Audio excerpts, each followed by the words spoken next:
ये सब चीज़ें हम देख चुके थे। नज़र आ रही है स्क्रीन? थोड़ा सा प्रॉब्लम होगा लाइट की वजह से, क्योंकि मार्की की दूसरी लाइट्स में प्रॉब्लम है।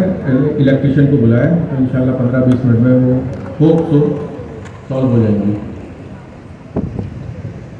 अच्छा, ऊप की डेफिनेशन वगैरह सब ये पिछली दफ़ा हमने पढ़ी थी, ये वही है, सही है। नटशेल के अंदर भी इसमें 2-3 चीज़ें हमें देखनी है क्या है। एक ये मॉड्यूलरिटी, रीयूजेबिलिटी, मेंटेनेबिलिटी, स्केलेबिलिटी और रियल वर्ल्ड मॉडलिंग।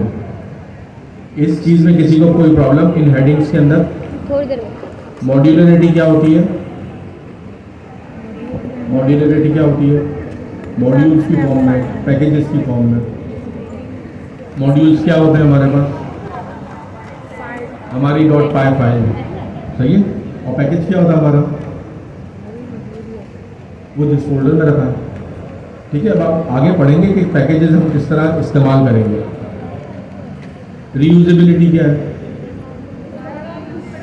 उसको यूज़ करना, कॉपी पेस्ट करने को रीयूज कहते हैं क्या? नहीं कहते। उसको इंपोर्ट करके रीयूज करना, उसे रीयूजेबिलिटी कहते हैं। ताकि आप भी अपने कोड को दोबारा इस्तेमाल कर पाएँ और कोई थर्ड पार्टी भी इस्तेमाल कर पाएँ, उसे आप सेल आउट भी कर पाएँ या फिर उसको किसी वेबसाइट पे होस्ट भी कर पाएँ जहाँ पर आप दूसरों के लिए इसे अवेलेबल करें। मेंटेनेबिलिटी का क्या मतलब था? कोड मेंटेन मतलब यानी किस तरह मेंटेन? आसानी क्या होती है ऑब्जेक्ट ओरिएंटेड प्रोग्रामिंग में, किस तरह आसानी से मेंटेन होता है? इनहेरिटेंस वगैरह करके यूज किया जा सकता है। उसका स्ट्रक्चर क्लियर होता है। और जी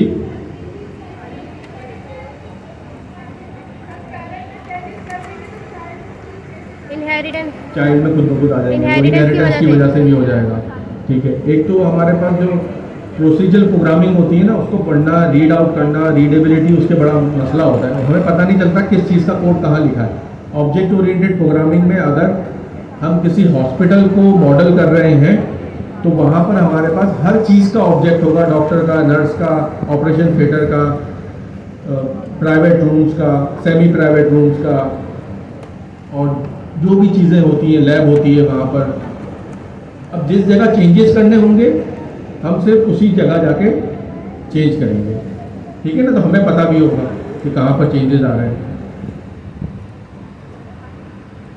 स्केलेबिलिटी क्या है?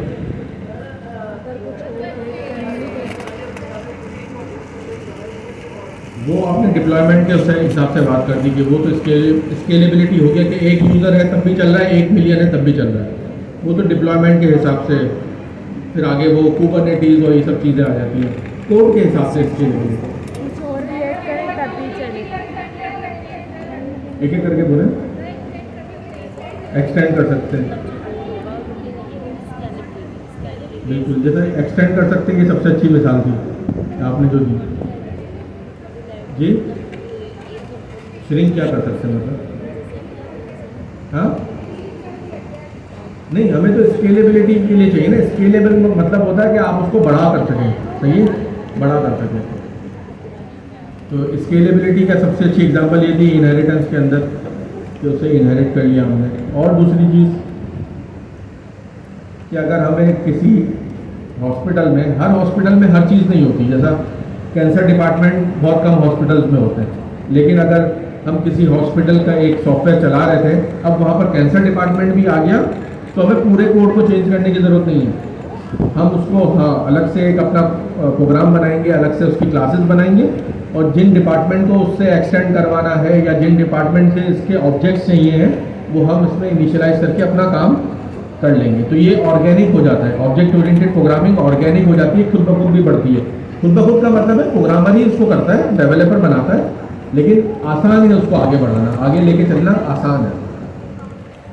रियल वर्ल्ड मॉडलिंग, तो अभी तक सारी बातें हम रियल वर्ल्ड की ही कर रहे थे, ठीक है। इस वर्ल्ड में जितने भी ऑब्जेक्ट्स हैं उसको हम क्या करते हैं, ऑब्जेक्ट ओरिएंटेड प्रोग्रामिंग में मॉडल करते हैं, ठीक है। फिर ऑब्जेक्ट्स के अंदर दो चीज़ें क्या होती हैं, एट्रीब्यूट्स, प्रॉपर्टीज और मेथड या फंक्शन, ठीक है। अगर ह्यूमन की हम एग्जांपल लें तो ह्यूमन में क्या एट्रीब्यूट्स उसके क्या होंगे? उसके हाथ, आंखें, पाँव, उसका नाम, और उसके फंक्शंस क्या होंगे? चलना, बोलना, खाना पीना, सोना। हमें सोना सबसे अच्छा लगता है।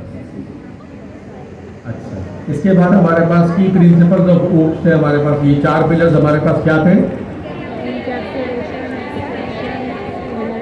इनकैप्सुलेशन क्या है? हाइड हुई हुई तमाम किसी भी चीज़ को पहले छुपा देना, ठीक है। कॉम्प्लेक्सिटीज को छुपा देना। उसकी एग्जांपल क्या थी हमारे पास? कार की। इंजन, जैसा गाड़ी है, गाड़ी के अंदर बहुत कॉम्प्लेक्स चीज़ें हैं। जैसा गियर बॉक्स किस तरह काम करता है हमें नहीं मालूम। हमें सिर्फ ये मालूम है कि इसमें 4 गियर है या 5 गियर है या ये ऑटोमेटिक है। अगर ऑटोमेटिक है तो फिर तो कुछ सीखने की ज़रूरत नहीं है। सिर्फ हमें पार्किंग में उसको डालना है गियर को, या ड्राइविंग में डालना है, या रिवर्स होगा या न्यूट्रल होगा। तो 4-5 चीज़ें उसके अंदर होती हैं। तो हमें उसकी कॉम्प्लेक्सिटी से बचा लिया गया। इसको हम क्या कहते हैं? इनकैप्सुलेशन। इसी तरह इनकैप्सुलेशन और एब्स्ट्रैक्शन में भी यही एक ही तरीके के लग रहे हैं। एब्स्ट्रैक्शन के अंदर क्या है, आपको हाई लेवल पे ले गए। पहले तो उसने क्या करा, गियर बॉक्स के अंदर जो उसकी कॉम्प्लेक्सिटी थी उसको छुपा दिया। एब्स्ट्रैक्शन के जरिए आपको क्या दे दिया? हाई लेवल हैंडल्स दे दिए आपको। हाई लेवल हैंडल उसका क्या है कि गियर नंबर 1, गियर नंबर 2, 3, 4 और रिवर्स। इसके अलावा आपको जानने की जरूरत नहीं कि अंदर उसका मैकेनिज्म क्या है। एटीएम की तरह। तो पहले चीजें छुपा दी जाती हैं, फिर एब्स्ट्रैक्शन के जरिए आपको हाई लेवल हैंडल्स दे दिए जाते हैं कि यार इनके जरिए काम करो। अंदर क्या हो रहा है उसको छोड़ो। सर एटीएम की तरह। जी, एटीएम की तरह। एटीएम की तरह।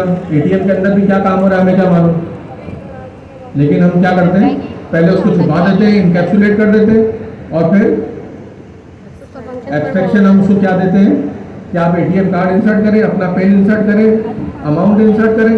अगर आपके बैंक अकाउंट में इतना हुआ बैलेंस तो आपको ये पैसे मिल जाएंगे।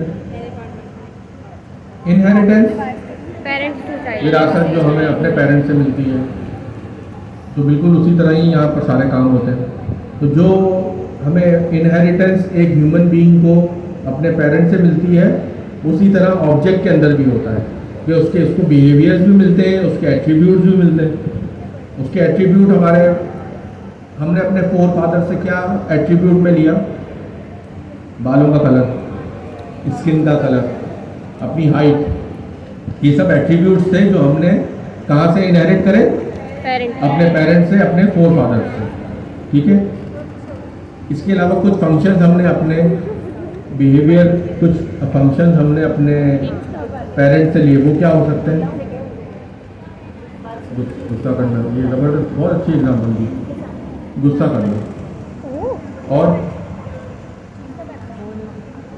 इसके अलावा सोचे जरा, सोचे। हाइट तो एट्रीब्यूट में आ गया ना, वो तो फिर बालों का कलर और ये सब चीज़ें। तो कोई बिहेवियर, हाँ बिहेवियर हो गया हमारा। जैसे बैंक से विड्रॉ, अगर हमारे अब्बा अमीर हैं तो हमें मिलेंगे पैसे, तो हम कुछ विड्रॉ भी कर पाएंगे। पॉलीमॉर्फिज्म,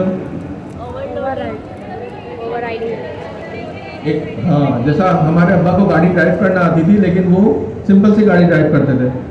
अब हमें फार्मूला 1 कार रेस चलाना आती है, वो उनको नहीं आती, लेकिन हमें आती है। लेकिन ड्राइविंग का मेथड दोनों ऑब्जेक्ट के अंदर है। वो सिंपल कार चलाते हैं और हम फार्मूला 1 रेसिंग कार चला पाते हैं। सही है, बिहेवियर का फर्क हो गया चाइल्ड के अंदर आके, इसे कहते हैं पॉलीमॉर्फिज्म। जोर से बोलो। पॉलीमॉर्फिज्म में मेथड का फर्क नहीं होता, मेथड सेम नाम का ही होता है, सिग्नेचर सेम होती है, बिहेवियर डिफरेंट होता है। जी, डिफरेंट ऑब्जेक्ट के ऊपर डिफरेंट बिहेव करेगा डिफरेंट चाइल्ड के अंदर। प्रॉपर्टी से इससे कोई रिलेशन नहीं है। प्रॉपर्टीज यूज होंगी इसके अंदर अगर आपने ऐसी कोडिंग लिखी है तो, लेकिन पॉलीमॉर्फिज्म एग्जैक्टली जिस चीज़ को कहते हैं वो ये होता है कि मेथड का सिग्नेचर पेरेंट पे और चाइल्ड पे सेम रहता है, उसका रन टाइम पे बिहेवियर चेंज होता है on the basis of object. क्या ऑब्जेक्ट कौन सा है? पेरेंट का ऑब्जेक्ट है तो वो पुराने टाइप की कार चला पाएंगे। अगर चाइल्ड का ऑब्जेक्ट है हमारे यूज केस के अंदर तो वो फार्मूला 1 रेसिंग कार चला पाएंगे। यहाँ तक बात क्लियर? कोई प्रॉब्लम किसी को? अच्छा, ये सारी की सारी वही हमारे पास डेफिनेशन हैं जो अभी हम डिस्कस करते हुए आए। यहाँ तक किसी को कोई प्रॉब्लम? No sir. कोई अपना हैंड रेज करे, शर्माए ना, मेरी क्लास में कोई ना शर्माए, ये कहने से कि समझ में नहीं आएगा। सबकी सब जी, कोई है जी? पॉलीमॉर्फिज्म समझ में नहीं आया, ठीक है। जैसा अभी आपके हाथ में वाटर बॉटल है, सही है, ये आप किस चीज़ के लिए इस्तेमाल कर रहे हैं? पानी पीने के लिए। तो आपके अंदर एक फंक्शन है वो ड्रिंकिंग का है, जिससे आप पानी पीते हैं। आपका ब्रेन आपके फंक्शन को कॉल करता है ड्रिंक वाटर, और आप पानी पीते हैं। आप अपने दादा परदादा के ज़माने में जाएं तो उस ज़माने में ये बॉटल नहीं थी, उस ज़माने में था मटका। तो जब वो उनका फंक्शन कॉल होता होगा ड्रिंक वाटर का जब उनका फंक्शन कॉल होता होगा तो वो क्या करते होंगे, उसकी इम्प्लीमेंटेशन क्या होगी? वो मटके से पानी पीते होंगे या सुराही से पानी पीते होंगे। समझ में आया? अब आपके अंदर आते आते फंक्शन की सिग्नेचर तो बिल्कुल सेम रही, लेकिन इम्प्लीमेंटेशन आपकी चलेगी। आप क्या करेंगे? आप बॉटल से पानी पिएंगे, सही है ना?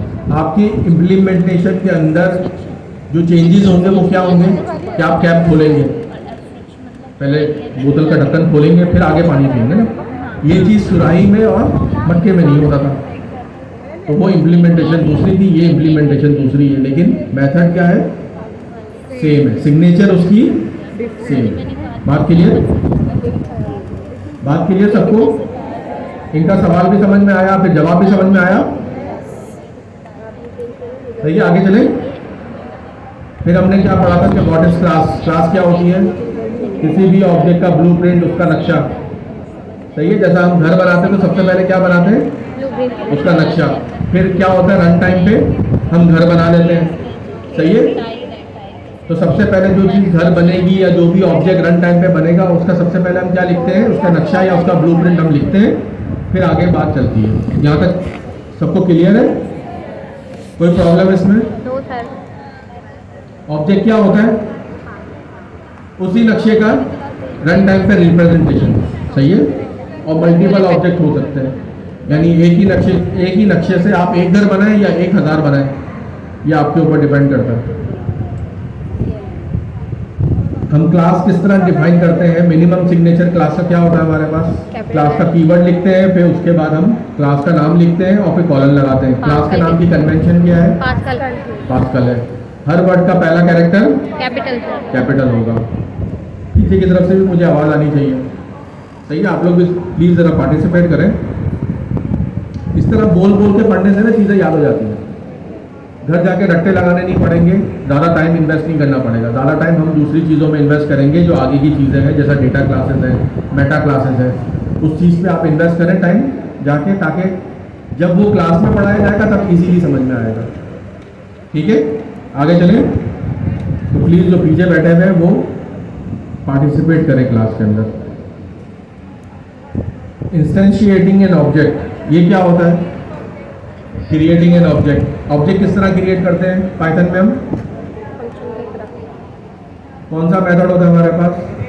इनिट का मेथड होता है, उसे हम क्या कहते हैं? कंस्ट्रक्टर फंक्शन कहते हैं। वो हमें ऑब्जेक्ट बना के देता है। बात क्लियर? कोई प्रॉब्लम इसमें? ठीक है।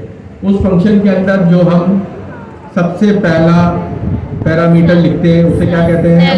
उसका नाम क्या होता है? सेल्फ होता है। सेल्फ क्या चीज़ होती है? अपने आप का ही ऑब्जेक्ट होता है, अपनी क्लास का ही ऑब्जेक्ट होता है।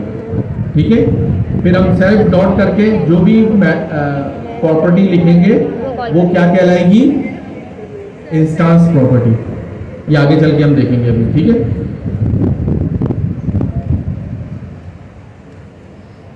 ये सेल्फ क्लियर है? Yes sir. सबको स्क्रीन नजर आ रही है? बिल्कुल सही।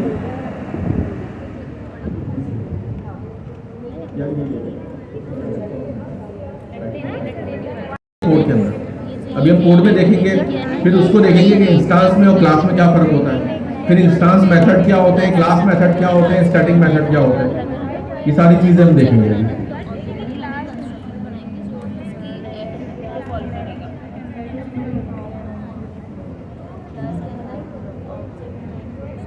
अच्छा, अब हमारे पास एक एग्जांपल है। अच्छा, ये सब चीज़ें पढ़ने की ज़रूरत है जो मैं आपसे पहले डिस्कस कर रहा था। अब ठीक है, पीछे सबको नजर आ रही है स्क्रीन? अच्छा, हमारे पास अब क्या है? क्लास, पर्सन के नाम से क्लास है। सबसे पहला इसका फंक्शन कौन सा वाला है? इनिट का है। इनिट क्या है? कंस्ट्रक्टर है।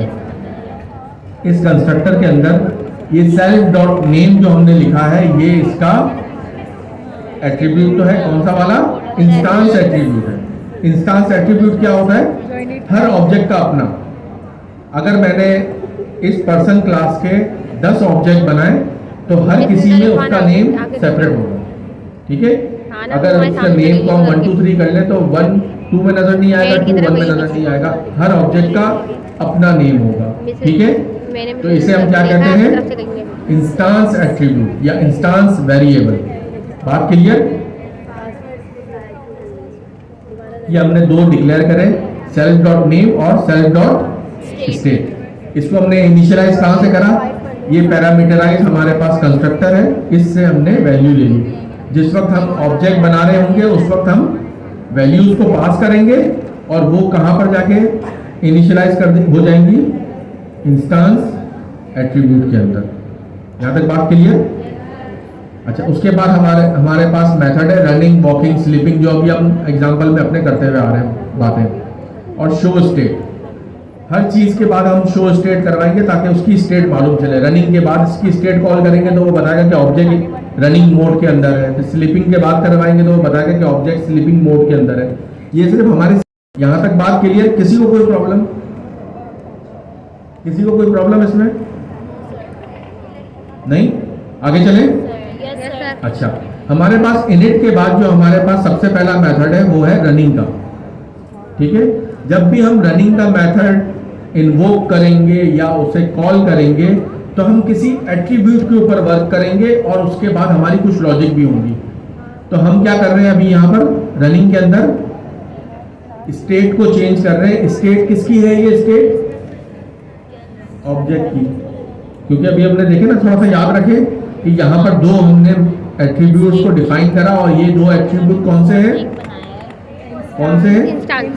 इंस्टांस एट्रीब्यूट है। ठीक है, अब ये देखें सारा का सारा कॉन्सेप्ट है। ये कॉन्सेप्ट को अपने सही करके चलेंगे तो आगे हमें चीजें सीखने में बड़ी आसानी रहेगी।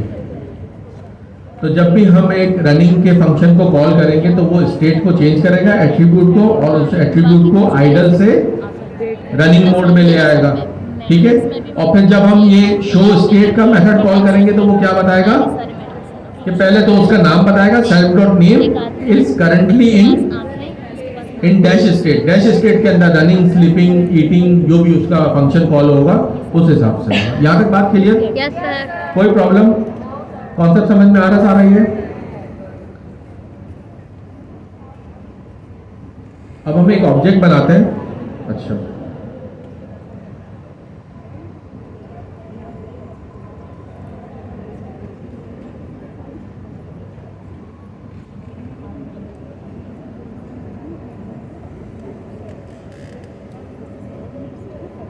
अब हम पर्सन क्लास का एक ऑब्जेक्ट बना रहे हैं, उसका नाम हमने अली रखा और उसकी पहली स्टेट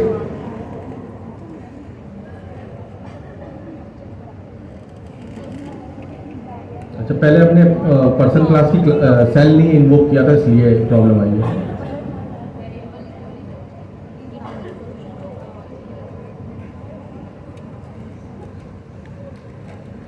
अब हमने पर्सन क्लास का एक ऑब्जेक्ट बनाया, उसका नाम क्या दिया हमने? अली। उसके बाद फिर क्या कर रहे हैं? Person 1 dot show state. सबसे पहली स्टेट हमारे पास क्या थी? आइडल। आइडल थी ना, क्योंकि जब ऑब्जेक्ट बन रहा था वहां पर क्या चीज एक लिखी हुई थी कि पहले उसकी जो स्टेट होगी वो आइडल होगी। तो हमें वो स्टेट दिखा रहा है। अब हम क्या कर रहे हैं? उस पर्सन डॉट वॉक, उस पर्सन के ऑब्जेक्ट को वॉक करवा रहे हैं, उसका मेथड कॉल कर रहे हैं वॉकिंग का, और फिर हमने उसकी स्टेट भी कॉल करी। तो यहां पर हमारे पास अब स्टेट क्या आ रही है? Walking state. ये चीजें क्लियर हो रही है? देखिए एग्जांपल बड़ी सिंपल सी है लेकिन कॉन्सेप्ट आपको समझना है। स्टेट हाँ, अब अभी उसका नाम चेंज कर लेंगे तो नाम भी चेंज हो जाएगा, क्योंकि अब इंसान या किसी ऑब्जेक्ट का नाम भी रन टाइम पे चेंज हो सकता है। माँ बाप ने कुछ रखा, आपने 10 साल के बाद फिर कुछ और रख दिया नाम। यहाँ तक बात क्लियर है? कोई प्रॉब्लम इसमें? ये जो हमारे पास दो कोलैब है, पार्ट 1 और पार्ट 2, इसके अंदर सिर्फ कॉन्सेप्ट है, इसमें सिर्फ कॉन्सेप्ट समझने हैं आपको। अब जब ये स्लीपिंग का इसमें फंक्शन इन्वोक होगा, फिर क्या होगा, उसकी स्टेट फिर चेंज हो जाएगी। अब उसकी स्टेट क्या होगी, स्लीपिंग हो जाएगी। यहां तक बात क्लियर?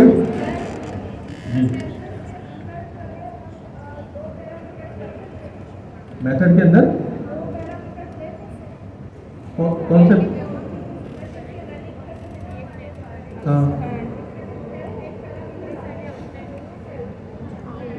हाँ, उसको पैरामीटराइज कर सकते हैं। सेल्स के बाद आप जितने देना चाहें। हमने वो पढ़े थे ना, आर्बिट्रेटरी आर्ग्यूमेंट हिस्टेरिक करके, वो तो फिर अनलिमिटेड होता है। फिर इसी तरह डबल हिस्टेरिक करके कीवर्ड आर्ग्यूमेंट था, वो भी हमारे पास अनलिमिटेड था।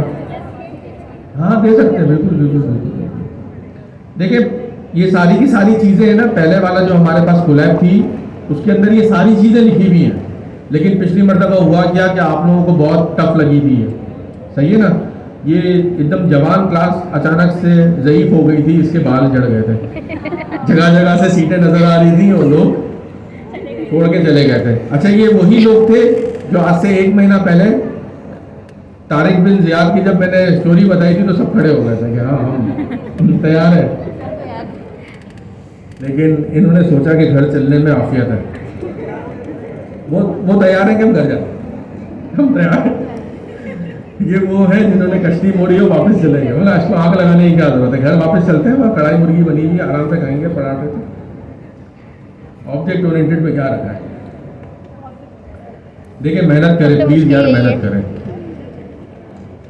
अब तक जो समझाया समझ में आ रहा है भाई? ठीक है, पिछली क्लास बहुत मुश्किल थी, लेकिन आज आसान लग रही होगी, आज थोड़ी हलवा लग रही होगी। फर्स्ट टाइम मुश्किल होती है, सही है? तो जैसा साइकिल चलाते हैं तो फर्स्ट टाइम गिरते हैं, चोट भी लगती है, लेकिन दूसरी तीसरी दफा चीजें समझ में आ जाती है।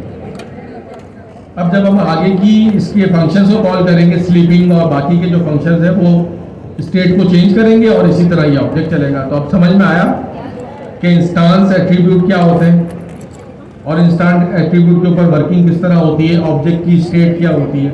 ये हमारे पास सिंपल सी एग्जांपल थी। बात क्लियर? कंस्ट्रक्टर और डिस्ट्रक्टर पिछली दफा भी हमने पढ़े थे। ये इनिट का जो फंक्शन होता है ये कंस्ट्रक्टर होता है। इसी कंस्ट्रक्टर के अंदर आप 4-5 और पैरामीटर दे दें तो ये क्या कहलाएगा? Parameterised constructor. सही है जी?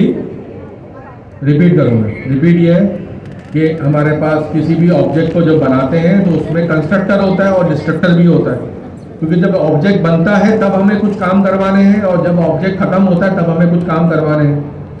कोई ऑब्जेक्ट खत्म होगा तो क्लीन अप प्रोसेस उसका चलेगा। ठीक है, बात क्लियर? ऑब्जेक्ट जब हम कंस्ट्रक्ट करते हैं तब उसका कोई इनिशियलाइजेशन चलती है। उसकी इनिशियलाइजेशन में क्या होगा? जैसा एक पर्सन क्या ऑब्जेक्ट हम बना रहे हैं तो उसकी इनिशियलाइजेशन क्या होगी? उसका नेम होगा, एज तो वो खुद ही ऑटोमेटिकली कुदरत के हिसाब से वो चल रही है। उसके अलावा हम उसे और क्या दे सकते हैं कि उसके पैदा होने पे हमने उसे गिफ्ट कर दी 500 एकड़ ज़मीन। ठीक है ना? है नहीं, कोई मसला नहीं, लेकिन बात तो कर सकते हैं। तो हमने गिफ्ट कर दी, उस बच्चे के नाम कर दी। तो ये सब हम क्या कर रहे हैं, उसके कंस्ट्रक्टर में हम पास कर रहे हैं कि भाई ये जब ऑब्जेक्ट बना है तो इसको हमने कुछ चीज़ें गिफ्ट करी है, फिर इसका हमने नाम भी रखा। यहाँ तक बात क्लियर?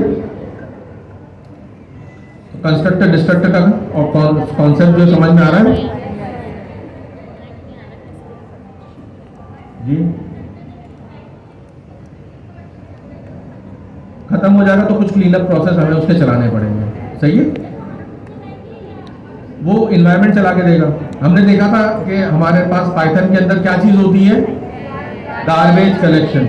तो जब भी गार्बेज कलेक्शन के लिए कोई भी ऑब्जेक्ट एलिजिबल हो जाएगा तो उसका डिस्ट्रक्टर फंक्शन कॉल होगा और उसके बाद वो एलिजिबल होगा कि उसको गार्बेज कलेक्ट कर लिया जाए।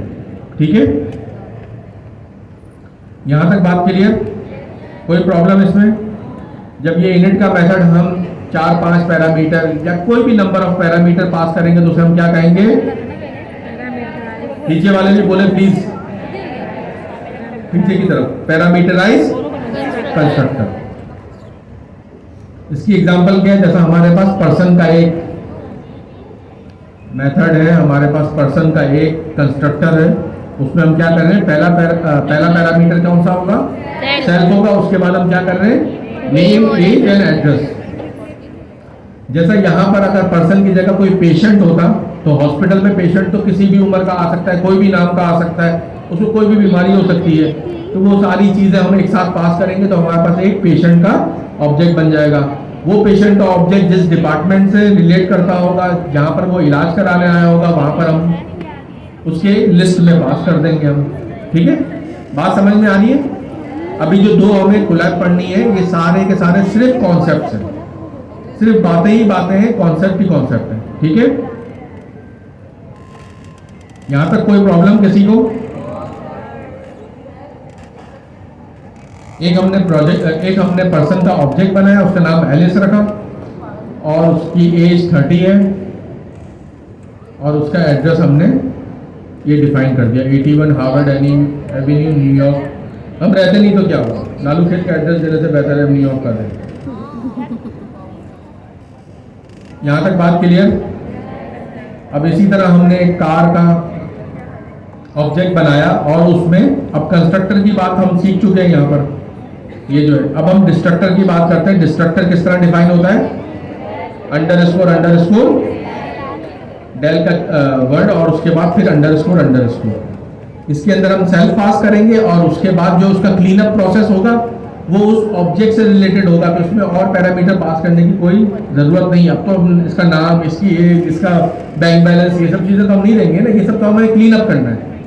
सही है, तो हम सिर्फ सेल्फ पास करेंगे। सेल्फ पास करके हम उस सेल्फ के वेरिएबल से हम क्या चीज एक्सेस कर पाएंगे, उस ऑब्जेक्ट की, उसके सारे पैरामीटर्स, उसके सारे वेरिएबल्स हम एक्सेस कर पाएंगे और जो क्लीन अप प्रोसेस और जो हमें रिलीज करवाने होंगे वो हम रिलीज करा लेंगे। प्रोग्रामिंग की सेंस में क्या क्या चीजें हमें रिलीज करानी है, अगर डेटाबेस से हम काम कर रहे हैं तो डेटाबेस का कनेक्शन रिलीज करवाना है। कोई चीज हम राइट कर रहे हैं तो उसको हम फ्लश करवा दें, क्योंकि जब आप किसी चीज पे राइट करते हैं, फाइल पे या किसी भी चीज में, तो हो सकता है कि पाइपलाइन में कोई डेटा हो, उसको आप फ्लश करवा देते हैं ताकि वो राइट हो जाए। ठीक है, इसके अलावा हमने फाइल का कोई हैंडल लिया हुआ है, उसको हम रिलीज करवा लेंगे। फिर ये ऑब्जेक्ट क्या होगा, गार्बेज कलेक्शन के लिए एलिजिबल हो जाएगा। डिस्ट्रक्टर को कौन कॉल करता है, इन्वायरमेंट को कॉल करता है। इन्वायरमेंट कौन होता है, पाइथन का इन्वायरमेंट। तो यहां पर हम एक कार का ऑब्जेक्ट बना रहे हैं और कार के ऑब्जेक्ट में हमने एक कीवर्ड पहले देखा था, किसी पहले कोलैब में हमने पढ़ा था, वहां पर डेल का कीवर्ड हमने एक पढ़ा था, डिलीट किया था हमने एक वेरिएबल बना के, तो वही डेल का कीवर्ड अब हम इस्तेमाल करेंगे कार के ऑब्जेक्ट के लिए। बात क्लियर? ये समझ में आ रही है एग्जांपल? जब हम डिलीट कर देंगे माई कार को तो क्या होगा, तो डिलीट का फंक्शन चल पड़ेगा और ये कौन कॉल करेगा, पाइथन का एनवायरनमेंट। तो अब ये डिलीट का जो हमारे पास डिस्ट्रक्टर था, इसका डंडर मेथड था, ये एग्जीक्यूट हो गया और ये एग्जीक्यूट किसने करा, पाइथन। बाकी सब भी बोले ना यार, पाइथन के एनवायरनमेंट ने कॉल करा, क्योंकि ये डेल हमने कहीं पर भी इसकी कोडिंग नहीं करी, हमने कहीं पर भी इसकी कॉल नहीं लिखी, सिर्फ हमने यहाँ पर डिलीट किया, डिलीट माई कार ऑब्जेक्ट, और ये हमारे पास इसका डिस्ट्रक्टर कॉल हो गया या एग्जीक्यूशन में आ गया वो। यहां तक बात क्लियर है, कॉन्सेप्ट समझ में आ रहे हैं? एक्सेस मॉडिफायर हमारे पास होते हैं, कुछ चीजें हमारी पब्लिक होती हैं, कुछ चीजें प्रोटेक्टेड होती हैं और कुछ चीजें प्राइवेट होती हैं। अच्छा, ये जो यहाँ पर लिखा है ना प्रोटेक्टेड, आखिर में इसको होना चाहिए बीच में, पब्लिक के बाद प्रोटेक्टेड, प्रोटेक्टेड के बाद प्राइवेट। पब्लिक की विजिबिलिटी सबके लिए होती है, उसके बाद उससे लेस विजिबिलिटी किसकी होती है, प्रोटेक्टेड की होती है, उसके बाद उससे लेस विजिबिलिटी किसकी होती है, प्राइवेट की। इसको मैं चेंज कर दूंगा ऑर्डर को, तो पहले पब्लिक होता है, उसके बाद प्रोटेक्टेड होता है, उसके बाद प्राइवेट होता है। पब्लिक सबके लिए होता है, प्रोटेक्टेड होता है आपके पैकेज के अंदर, और यानी पाइथन के अंदर तो अलग। पाइथन के अंदर ऑब्जेक्ट ओरिएंटेड बड़े मुख्तलिफ अंदाज में चलती है, जिस तरह जावा में या सी में या C# में चलती थी उस तरह नहीं है। आप इसके प्राइवेट मेथड्स तक को भी एक्सेस कर सकते हैं। जावा में तो बिल्कुल भी नहीं होती थी, जावा में बिल्कुल भी नहीं होती थी। प्रोटेक्टेड के अंदर हम अपनी चाइल्ड क्लासेस में एक्सेस कर पाते थे और विद इन पैकेज कोई और भी एक्सेस कर पाता था, ये जावा में होता था।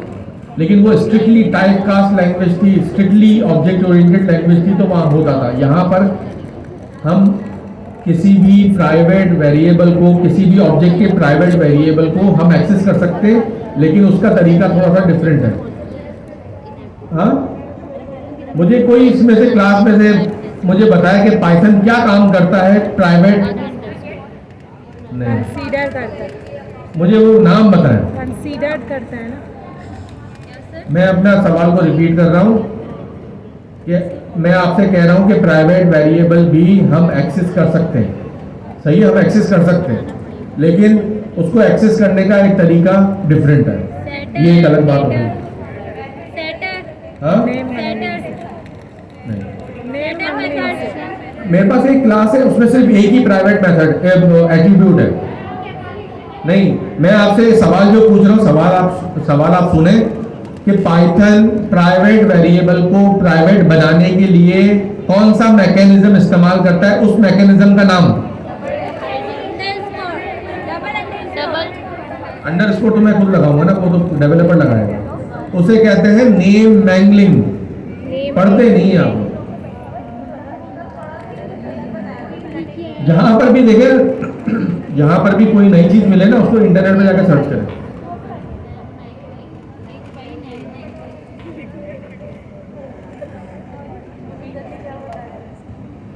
आप लोग घर से पढ़ के नहीं आते, कोई नई चीज आपको कोलैब में मिलती है, उसको सर्च करें, उसको ढूंढें जाके।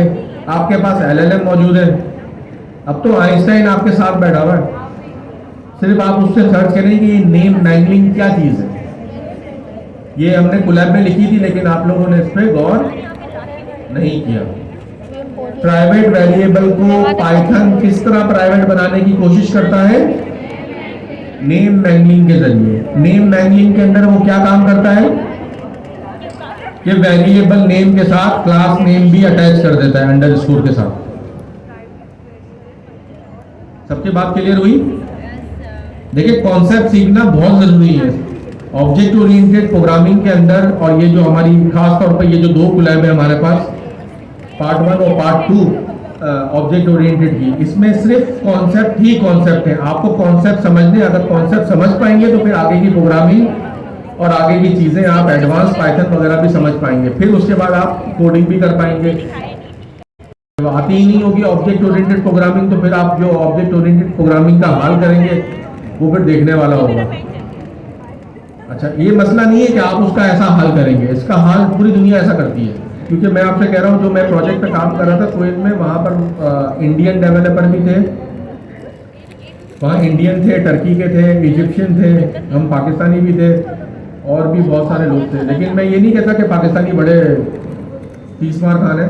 हमने ऑब्जेक्ट ओरिएंटेड पढ़ी अच्छी थी सर सैयद यूनिवर्सिटी में, ये ऑपरेशन बदर के अंदर बड़े अच्छे तरीके से पढ़ी थी। किताब भी बड़ी अच्छी थी, बिगनिंग जावा 2, और उसके ऑथर का नाम था आइवर नॉर्टन। तो बहुत ही ज़बरदस्त किस्म की किताब थी। वो किताब मेरे पास आज भी मौजूद है। वो बस मुझे उतारने का मसला हो रहा है क्योंकि सूटकेस में है और सूटकेस बहुत भारी हो चुका है। सारी किताबें मैंने संभाल के रखी हैं। ये वही वाली किताब है जिसका मैं जिक्र करता हूँ ना कि 150 रुपये बचे थे। और तो जिस दिन मैं आपको किताब दिखाऊंगा ना, तो आपको लगेगा किताब तो ये अभी खरीदी है शायद। उसका कोई पन्ना नहीं मुड़ा, उसका कोई पेपर नहीं फटा, वो तो मेरे लिए ट्रॉफी है। तो वो मैं आपको दिखाऊंगा। लेकिन पढ़ाई है ना, सिर्फ इस तरह नहीं होती। किताबों से मोहब्बत करें, उसको पढ़ें, चीज़ें सीखें, करें। तो नेम मैंगलिंग हमने घर से नहीं पढ़ी। एक चीज़ हमें इनकाउंटर हुई और हमने कहा पता नहीं क्या इंग्लिश में गाढ़ा वर्ड लिखा है, आगे चलता है। क्योंकि डॉलर तो आगे ही नजर आ रहे हैं आप लोगों को, है ना, कि डॉलर तो आप बस जैसे ही ये पाइथन खत्म होगी डॉलर आना शुरू हो जाएंगे, तो पाइथन फटाफट खत्म कर लेते हैं हम। फॉर का लूप चलाएंगे तो हमें डॉलर मिल जाएंगे। सही है ना? आप जितना यानी 10 तक का फॉर का लूप चलाएंगे तो आपको 10,000 मिल जाएंगे, 20 का चला लेंगे तो 20,000 मिल जाएंगे। इतना आसान है। अगर चीज़ें इतनी आसान होती तो सभी लोग कमा रहे होते। ठीक है, इतनी आसान नहीं है लेकिन इतनी मुश्किल भी नहीं है, मेहनत करेंगे तो हो भी जाएगा। अच्छा आगे बढ़ते हैं। हमने 3 एक्सेस मॉडिफायर पढ़े, वो कौन कौन से हैं? Public, protected, private. देखिए यहाँ पर ऑर्डर चेंज करना है हमें, पब्लिक, प्रोटेक्टेड, प्राइवेट। मैं इसको चेंज कर लूंगा, ठीक है, पब्लिक, प्रोटेक्टेड और प्राइवेट। पब्लिक के लिए हमें कोई स्पेशल उसका नाम के साथ लिखना नहीं पड़ता, सिर्फ आप उसका नाम लिखते हैं तो वो पब्लिक है। प्रोटेक्टेड किस तरह होता है? Single underscore. और प्राइवेट किस तरह होता है? Double underscore. Double underscore. Public की तो कोई एग्जांपल हमें जरूरत ही नहीं थी, क्योंकि अब तक तो जितना कोड हमने लिखा था वो पब्लिक ही लिखा था, जो हमने इससे पहले जो हमने एग्जीक्यूट किया है। तो मैंने ये प्रोटेक्टेड का यहाँ पर बनाया है। हमारे पास एक फादर की क्लास है, उस फादर की क्लास के अंदर है where I hide the gold. एक स्टोरी बनाइए ताकि आप लोग इन्वॉल्व रहें इसके अंदर। एक फादर का हमारे पास ऑब्जेक्ट है, उसके अंदर क्या करा है फादर ने, एक कहीं सोना छुपाया हुआ है और उसका एक मेथड है, वो मेथड क्या बताता है? सोने की लोकेशन, गोल्ड की लोकेशन, ठीक है। तो वो क्या मेथड सबके लिए होना चाहिए? नहीं। आस पड़ोस वाले, अब्बू के दोस्त सब कॉल कर लें, ऐसा होना चाहिए? नहीं। सिर्फ किसके लिए होना चाहिए? फैमिली, बच्चों के लिए होना चाहिए। तो बच्चा कौन होगा? जो भी उस फादर की क्लास को एक्सटेंड करेगा वो उसका इनहेरिटेंस करेगा। चाइल्ड हो जाएगा। फिर हमने एक क्लास बनाई, यहां तक बात क्लियर है? ये father class, yes sir.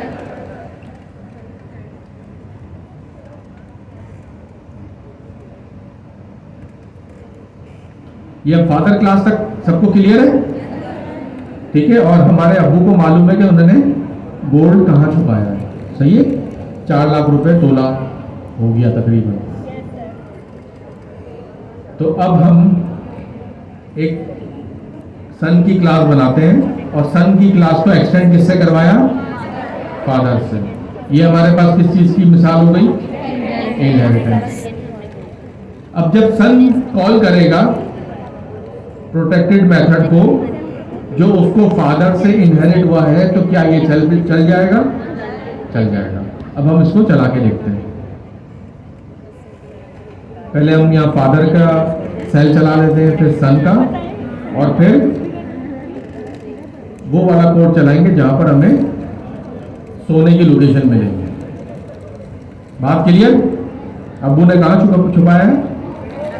Oak tree के ओक ट्री के पीछे। अब पहले तो हमें पता होना चाहिए कि ओक ट्री होता क्या है, हमें तो नीम का झाड़ मालूम है। अब्बा आपने कहा छुपाया है ये? जी अब बोले बोले बोले बोले। वो शाहबलूत भी तो हमें समझ में आना चाहिए, हमें तो नीम के पेड़ के अलावा दूसरा कोई पेड़ नहीं मालूम है। बात समझ में आई कि प्रोटेक्टेड किस तरह एग्जीक्यूट होता है, प्रोटेक्टेड किसको विजिबल होता है? यहाँ तक बात क्लियर? Yes sir. अच्छा, ये जो object oriented programming in a nutshell बनाइए, बहुत कंसाइज और बहुत कम कोड के साथ बनाइए ताकि कॉन्सेप्ट आपके समझ में आ जाए। प्रोटेक्टेड समझ में आ गया? Yes sir. अब हम आ जाते हैं प्राइवेट पे। अब हमारे रिश्तेदार हैं माशाल्लाह, अल्लाह ताला ने सबको दिए हैं। अब स्टोरी के अंदर ट्विस्ट आया था, curious relative living in Paris France. अब उनको मालूम करना है कि कहाँ छुपाया, तो क्या वो कॉल कर पाएंगे? नो। उनको नहीं करना चाहिए। तो हम एक रिलेटिव का ऑब्जेक्ट बनाते हैं, उसके इनिट के अंदर हमने फादर का ऑब्जेक्ट बनाया, क्योंकि पुप्पो के पास फादर का ऑब्जेक्ट का रेफरेंस तो है ना। हाँ। और फिर ये ट्राई टू एक्सेस सीक्रेट, ये किसके अंदर है? रिलेटिव। रिलेटिव के अंदर है। और रिलेटिव के अंदर ट्राई टू एक्सेस सीक्रेट से वो क्या कर रहे हैं? प्राइवेट। फादर के ऑब्जेक्ट से निकाल रहे। कॉल करने की कोशिश कर रहे हैं। लेकिन मैंने आपको एक चीज बताई थी कि पाइथन के अंदर चीजें चल जाती हैं, प्राइवेट भी चल जाता है, कॉल हो जाता है, प्रोटेक्टेड भी कॉल हो जाएगा, लेकिन एज अ कॉन्सेप्ट इसको नहीं होना चाहिए, लेकिन पाइथन में होता है। इन सब चीज़ों को हम रोकेंगे आगे चल के, कुछ इसके पाइडेंटिक के पैकेजेस वगैरह इस पे अप्लाई करेंगे और फिर हम एक प्योर ऑब्जेक्ट ओरिएंटेड प्रोग्रामिंग की तरफ बढ़ जाएंगे। वहाँ पर हम जब पाइडेंटिक लगाएंगे इसके ऊपर तो वैलिडेशन वगैरह चीज़ों की वैलिडेशन होगी, फिर हम ये चीज़ें इन्फोर्स कर पाएंगे ऑब्जेक्ट ओरिएंटेड प्रोग्रामिंग के लॉस को इन्फोर्स भी कर पाएंगे।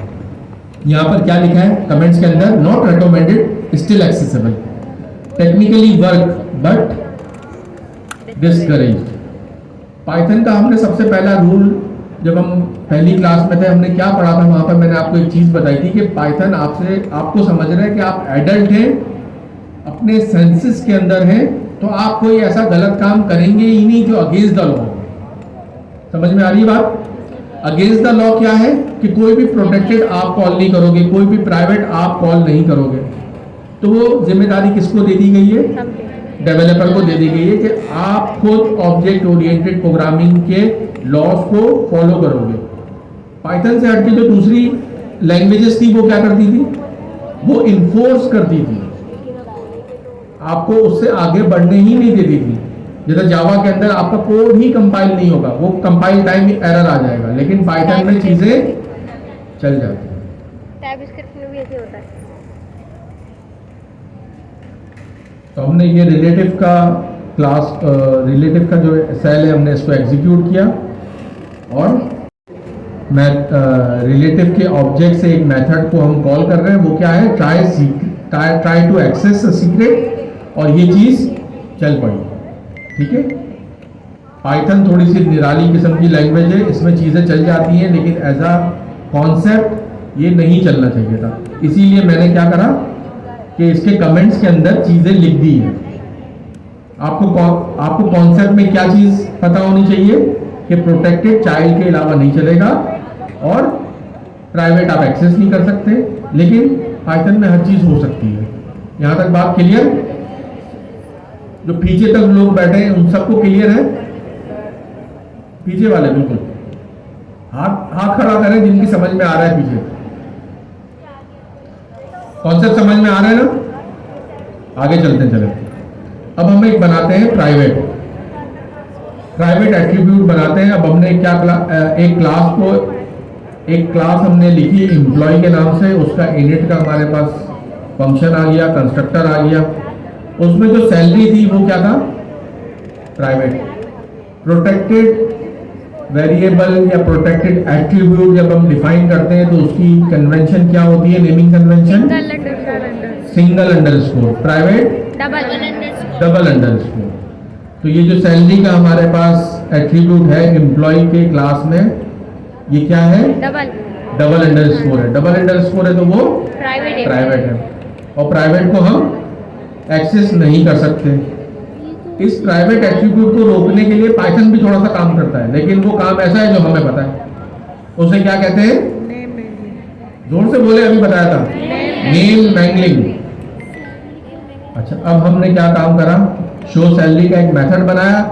जब हमें कोई चीज प्राइवेट चीज को एक्सपोज करना होगा तो हम उसके लिए पब्लिक मेथड बनाएंगे, और उस पब्लिक मेथड के जरिए हम प्राइवेट चीजों को शो करवाएंगे, या उसको हम एक्सेस कर पाएंगे, या उसको हम रीड कर पाएंगे। तो अब हम एम्प्लॉय की क्लास को एग्जीक्यूट करते हैं, और आयशा की सैलरी जो 50,000 थी ये मालूम चल गई। लेकिन ये किस तरह मालूम चली? क्योंकि एम्प्लॉय के क्लास के अंदर ही एक फंक्शन था जो इसको एक्सपोज कर रहा था। जी जी, अच्छा, चले आगे बढ़ते हैं। अब हम डायरेक्टली एक्सेस करने की कोशिश करते हैं किसी प्राइवेट एट्रीब्यूट को एम्प्लॉय के ऑब्जेक्ट के जरिए। अब हम डायरेक्ट एक्सेस कर रहे हैं, और जब डायरेक्ट एक्सेस करेंगे तो क्या होगा? नहीं चलेगा, और ये नहीं चला। इसने क्या एरर दे दिया हमें? Attribute error, employ object has no attribute salary. अच्छा, मजे की बात यहां पर क्या है? आपने कुछ नोट करा? वो तो कह रहा है कि एट्रीब्यूट डिफाइन ही नहीं करा, हालांकि हमने डिफाइन करा है। इसका सही तरीका तो ये होना चाहिए था कि वो हमसे कहता कि you can not access private variable, ये होना चाहिए ना, लेकिन ये इस तरह नहीं है। पाइथन थोड़ी सी निराली है, लेकिन हम सीख इसलिए रहे हैं क्योंकि एआई के अंदर ये एक्सटेंसिवली इस्तेमाल हो रही है। सही है, तो हमें सीखनी भी लाजमी है। अब इसने क्या काम करा? किस तरीके से इसने ये प्राइवेट वेरिएबल को हाइड करा? उसको हाइड करने के नाम को क्या कहते हैं? Name mangling for privacy. इसने क्या काम करा कि क्लास नेम के साथ प्राइवेट एट्रीब्यूट लिख दिया। क्लास नेम क्या था हमारे पास? एम्प्लॉय, तो अंडरस्कोर एम्प्लॉय और उसके बाद डबल अंडरस्कोर सैलरी। अब हम जी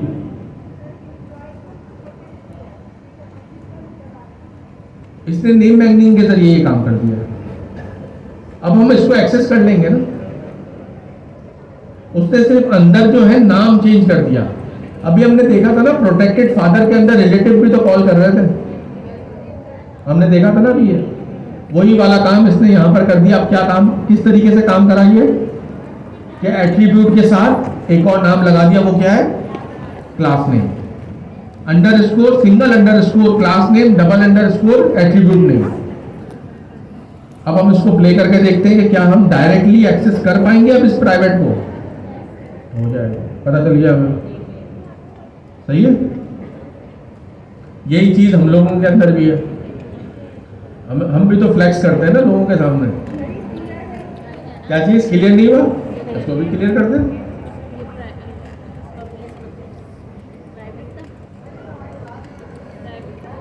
यार आप अपना वॉल्यूम टेस्ट करो। इधर आओ, मैं आपको स्वीट खिलाऊं। जोर से बोलो। क्लास के साथ अंडरस्कोर लगाने का मकसद कुछ नहीं है, वो तो प्राइवेट वेरिएबल को हाइड कर रहा है पाइथन खुद। उसका अपना एक मैकेनिज्म है, उस मैकेनिज्म का नाम क्या है? Name mangling. ठीक है, ये काम पाइथन खुद कर दे रहा है। बाय लॉ हमें क्या पता है कि प्राइवेट को आप एक्सेस नहीं कर सकते, और पाइथन आपसे क्या चीज एक्सपेक्ट कर रही है कि आप खुद ही नहीं करोगे। अब तो हम चोर दरवाजे के जरिए से घुसने की कोशिश कर रहे हैं ना, लेकिन बाय लॉ क्या चीज है कि आप किसी के प्राइवेट वेरिएबल्स को एक्सेस नहीं करोगे। दूसरी लैंग्वेज के अंदर ये चीजें इन्फोर्स होती थी, पाइथन के अंदर इन्फोर्स नहीं होती। आप इधर उधर से काम अपना कर सकते हैं। तो नेम मैंगलिंग के अंदर क्या होता है, उसकी सिग्नेचर क्या होती है नेम मैंगलिंग की? Single underscore class name, double underscore variable name.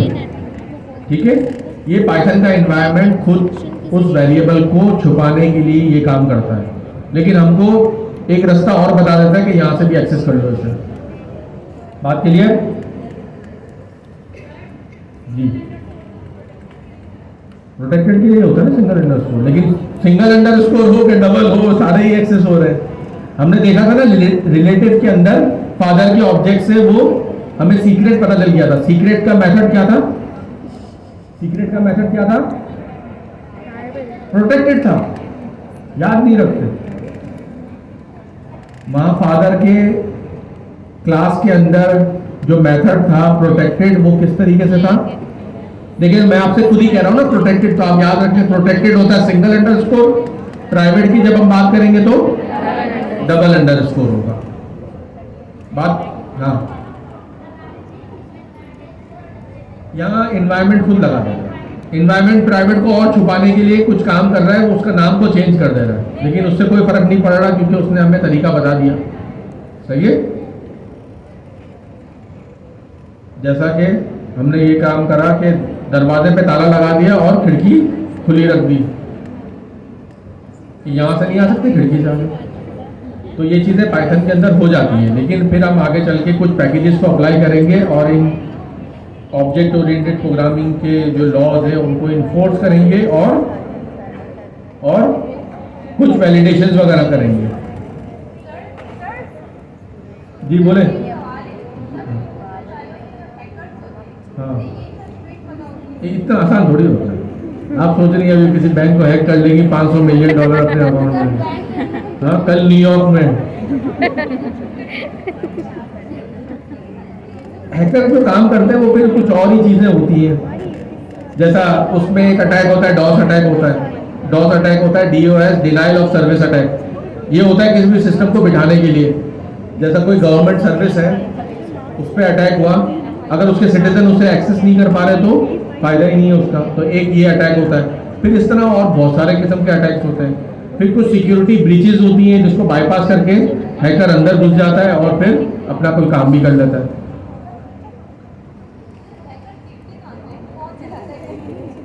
सीखते आपकी तरह ही है, इसी तरह सवाल आते हैं उनके जहन में। जी लैंग्वेज कौन सी होती है? वो जो भी लैंग्वेज होगी वो हमें थोड़ी बताएंगे। देखिए वो तो नेटवर्क की ब्रीचेज होती है, नेटवर्क सिक्योरिटी और ये सब प्रोटोकॉल्स वगैरह को ब्रीच करते हैं, तो इस तरह कैसे काम होता है? मैं तो अल्लाह वाला बंदा हूँ, मुझे क्या मालूम। चले, इसके अलावा भी पैसे मिलेंगे, बगैर हैकिंग करे हुए भी पैसे मिलेंगे, मेहनत करें हो जाएगा। आगे चलें, यहाँ तक सबको बात क्लियर है? सबकी समझ में आया? अच्छा, पहले वो व्हाइट शलवार कुर्ते या व्हाइट शर्ट में जो बैठे हुए पीछे उस तरफ, यहाँ से 5वीं रो में, नहीं ये जो मैं पॉइंट कर रहा हूँ ये, हाँ पिछली दफा आपको समझ में नहीं आया था, आपने बताया था, अब समझ में आ रहा है? बेहतरीन, जबरदस्त। आगे चले भाई। अब है हमारे पास टाइप्स ऑफ इनहेरिटेंस। अब तक जो हम देख रहे थे कि फादर और सन के अंदर रिलेशनशिप क्या था, सिंगल इनहेरिटेंस थी। सन की एक और क्लास से इनहेरिटेंस हो रही थी, वो क्लास कौन सी थी? फादर की थी। यहाँ पर मल्टीपल इनहेरिटेंस भी होती है, और मल्टीपल इनहेरिटेंस को हम क्या कहते हैं? Diamond inheritance. अच्छा, ये सारी की सारी देखें, ये सब जो है हमारे पास जो हम पढ़ रहे हैं, ये सारे के सारे कॉन्सेप्ट्स हैं। कॉन्सेप्ट्स को आपको ध्यान में रखने, बात क्लियर है? डायमंड वो आगे चल के अभी पढ़ेंगे, मैं आपको चीजें आने से पहले बता देता हूं ताकि वो जो चीज आए नेक्स्ट स्टेप के अंदर तो आपको पता हो। फिर हमारे पास एक होता है सुपर का फंक्शन। सुपर का फंक्शन क्या करता है? अपने पेरेंट की कोई चीज को कॉल करने के लिए हम सुपर लगा लेते हैं। जैसा हमारे पास हमने कोई एक ऑब्जेक्ट बनाया, यहाँ पर फर्ज कर लें, क्या हमने एक सन का ऑब्जेक्ट बनाया, सन का मतलब वो सूरज नहीं, बेटा, तो हमने फादर का भी साथ में ऑब्जेक्ट बनाया। तो जब हम सन के ऑब्जेक्ट को इनिशियलाइज करेंगे तो हम उसके साथ साथ फादर के ऑब्जेक्ट को भी इनिशियलाइज करेंगे। देखिए, जब हम सन के ऑब्जेक्ट को बना रहे हैं तो इन थ्योरी फादर का ऑब्जेक्ट पहले बनेगा, उसके बाद सन का बनेगा, क्योंकि फादर से सन जो है वो फादर से इनहेरिट कर रहा है, तो चेन बनेगी ना। पहले चेन में सबसे पहला वाला ऑब्जेक्ट बनेगा, उसके बाद आने वाला फिर ऑब्जेक्ट बनेगा। तो पेरेंट को कॉल करने के लिए हम क्या करते हैं? सुपर का फंक्शन यूज करते हैं। अब हम देखेंगे इसको प्रोग्रामेटिकली किस तरीके से हम चलाते हैं। सुपर, अब इसकी डिस्क्रिप्शन भी थोड़ी सी पढ़ लेते हैं। Super function is used to call method from the parent class. It's particularly useful in the constructor init to initialize attribute from the parent class। ठीक है, ये init के अंदर ज़्यादातर इस्तेमाल होता है, और सुपर करके डॉट लगा के हम पेरेंट की चीज़ें भी कॉल कर सकते हैं और उनको भी इनिशियलाइज कर सकते हैं।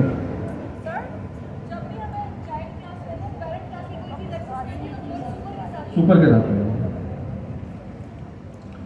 जैसा अब हमारे पास यहाँ पर एक एग्जांपल है, हमने एक पेरेंट क्लास बनाई एनिमल, और एनिमल का कोई ना कोई नाम होगा, और एनिमल किसी भी तरीके से स्पीक करता होगा। जैसा डॉग होगा तो बार्क करेगा, और कैट होगी तो म्याऊ करेगी। उसके अपने हर किसी का साउंड अलग अलग है। अच्छा, ये एनिमल से बात हमें चले छोड़े, थोड़ा सा जोक आप लोग कह रहे हैं, जोक जोक जोक। तो पिछली दफा हुआ ये था कि एक दफा तो बिल्ली आ गई थी यहाँ पर, और एक आ गई थी छिपकली। हाँ, तो मुझे लगा पीछे से नहीं जुमान जी आ जाए पूरा।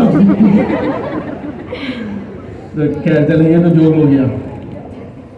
हाँ, अगर सांप आ गया तो मैं तो खुद भाग जाऊंगा। अच्छा खैर, पाइथन पढ़ा रहे, इतनी हिम्मत नहीं है। हमने जावा से पैसे कमा लिए तो पहले वो बचाएंगे। पाइथन आप लोग पढ़ रहे हैं, आप लोग लड़ेंगे फिर पाइथन से। चले, अब बहुत हो गई मजाक मस्ती, आगे चलते हैं। देखिए, आज है ना हमें खत्म करनी है यार, 1 घंटा हो गया, और पहले वाले कोलैब के अंदर है हम। अब इससे फटाफट आगे बढ़ते हैं। अब हमारे पास कौन सी क्लास है? पीछे नजर आ रहा है सबको? ये एनिमल क्लास बनाई, उसमें इनिट का फंक्शन है और उसमें एक स्पीक का फंक्शन है। इनिट कौन सा है? इनिशियलाइजर है। और हमारे पास जी यार यहाँ पर मार्की की लाइट नहीं चल रही है, ये लाइट ऑफ हो सकती है या मैनेजमेंट? अब्दुल्ला, ये लाइट ऑफ हो जाएगी अभी? अगर हो जाए तो कर दो यार। और फैन भी, जी फैन ऑफ है सारे। अच्छा, यहाँ पर वो लाइट का कोई प्रॉब्लम हो रहा है ना, जब ये लाइटें भी ऊपर ये नहीं चल रही है। मार्गी में आज कुछ प्रॉब्लम है इलेक्ट्रिसिटी से रिलेटेड, तो इलेक्ट्रिशियन को हमने बुलाया है, वो आगे काम कर देगा। जी, एनिमल की जब हम नेम देंगे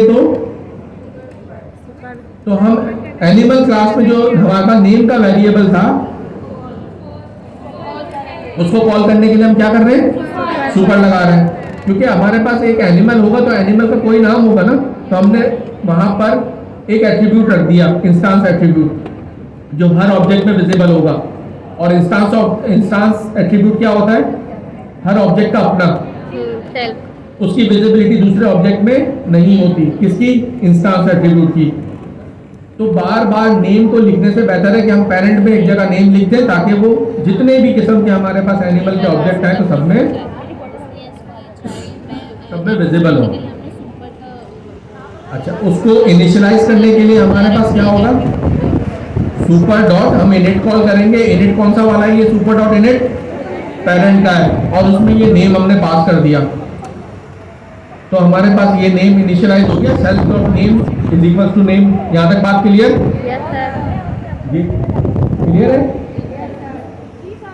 आगे चलें। अच्छा, अब इसके बाद जो है स्पीक के मेथड, तो हमने क्या काम करा?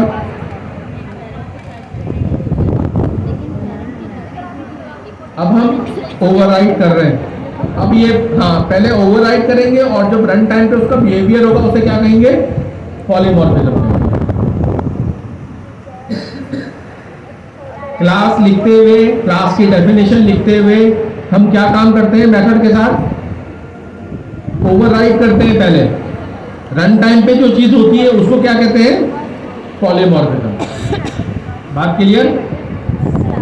अब ये डॉग का हम एक ऑब्जेक्ट बनाते हैं, और डॉग के ऑब्जेक्ट का हमने नाम रखा टॉमी, और फिर हमने टॉमी के अंदर जो नेम था उसको कॉल करा, और स्पीक के मेथड को भी कॉल करा, जो पॉलीमॉर्फिक बिहेवियर देगा specific to dog object.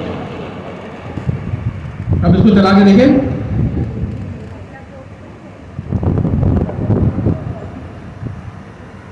Tommy says वो।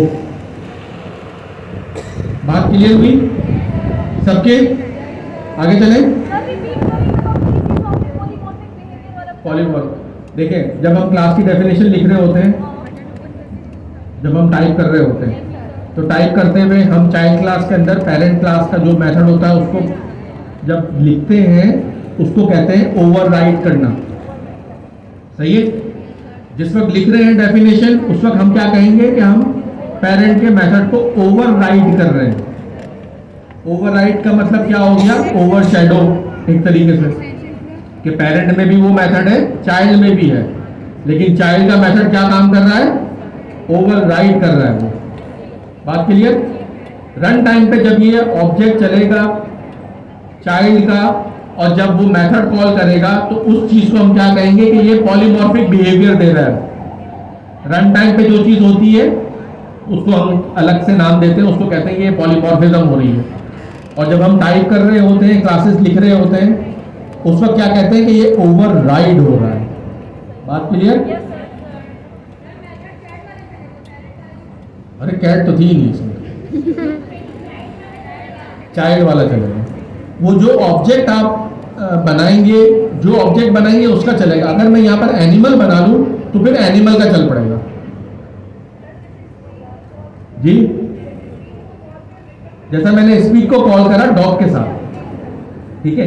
देखें, अगर इसमें ज्यादा हम सवालात और ये करेंगे तो हमें पुरानी वाली कुलैब की तरफ जाना पड़ेगा, जो थोड़ी सी लेंदी भी है और आप लोगों को थोड़ी सी मुश्किल भी लग रही थी।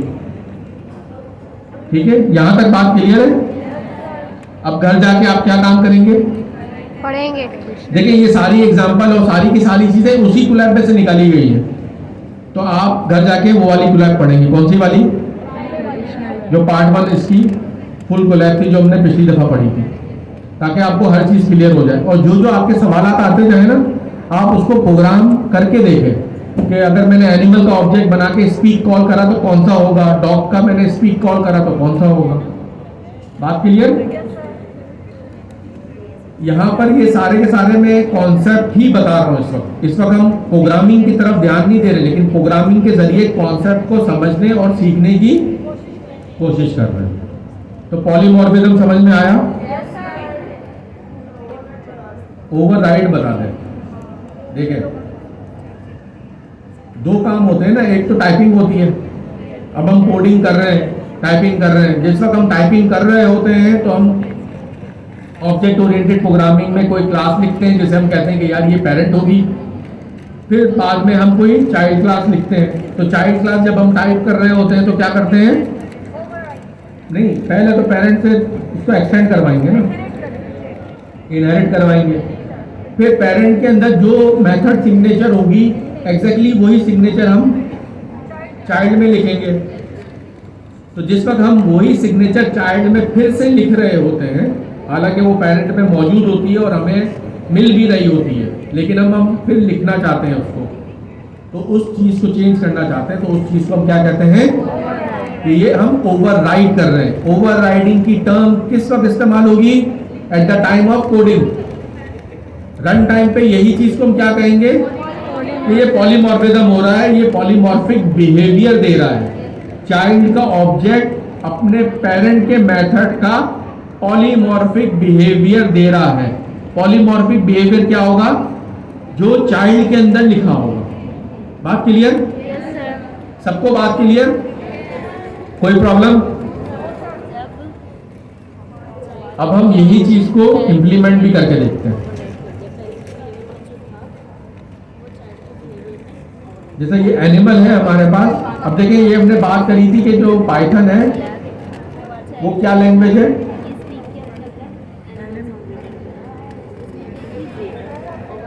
नहीं, डायनेमिक तो है। हमने एक बात करी थी टाइप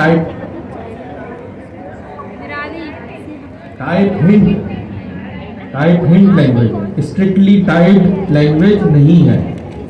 आप यहाँ पर कोई भी टाइप लिखें, उसमें कोई भी ऑब्जेक्ट है, सब चल पड़ेगा। लेकिन ये डेफिनेशन लिखने के टाइम हम ये टर्म इस्तेमाल कर सकते हैं कि आप कुछ भी रहे, कुछ भी चल पड़ेगा, लेकिन रन टाइम पे उस वेरिएबल उसमें आ रहा होगा जिस टाइप का।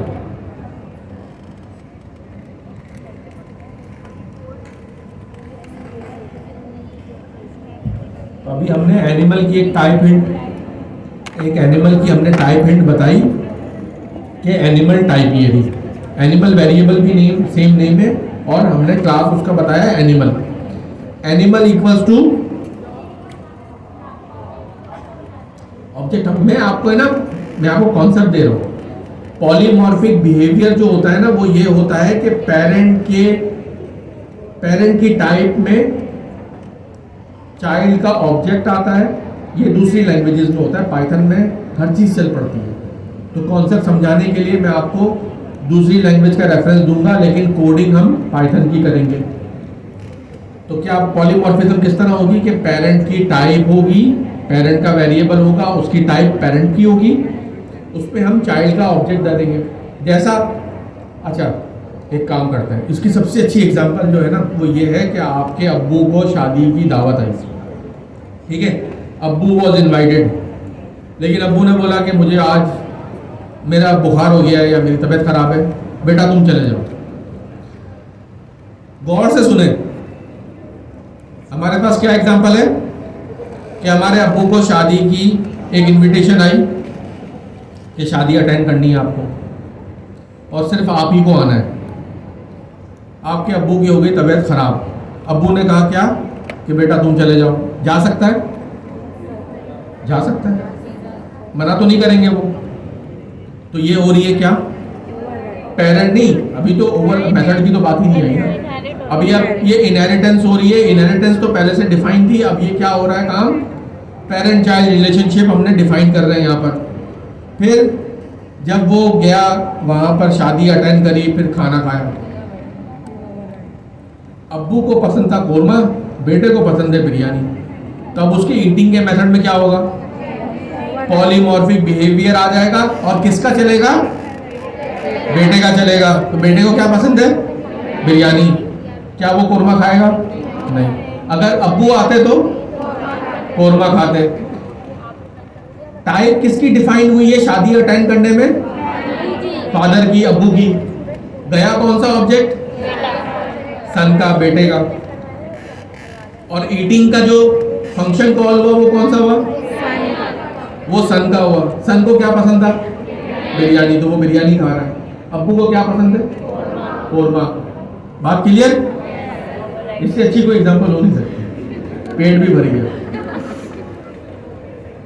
अब फटाफट 7 अप ले आओ पी लेना। बाइकआउट करते हैं, ये भी बाइकआउट करते हैं। बाइकआउट तो ऐसा करें ना कि कुछ काम सही से हो। कर दिया बाइकआउट। हाँ, वो यही हम आईफोन में हम लिखते हैं कि बाइकआउट दिस थिंग। आईफोन तोड़ने में कोई नहीं मिलेगा। तो बाइकआउट इस तरह करें कि आप अपने आप को काबिल कर लेना इस दुनिया में। हम जलील क्यों हैं? जो पढ़े लिखे ही नहीं है।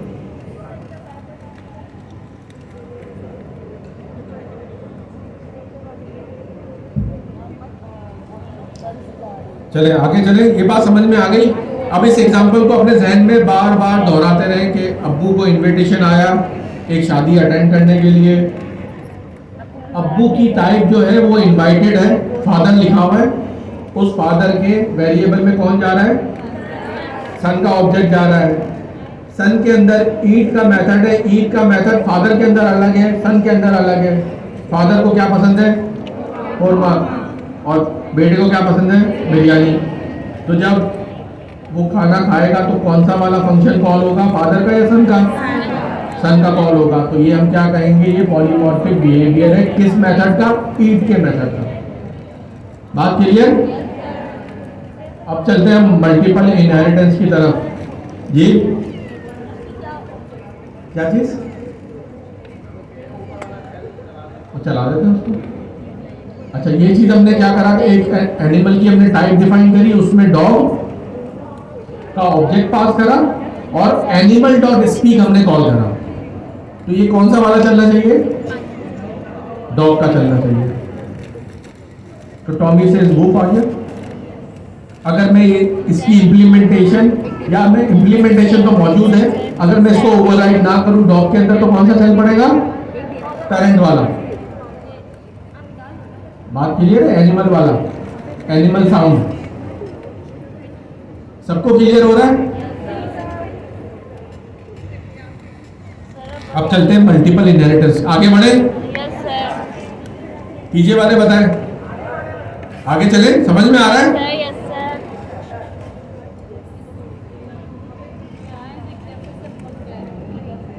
ठीक है।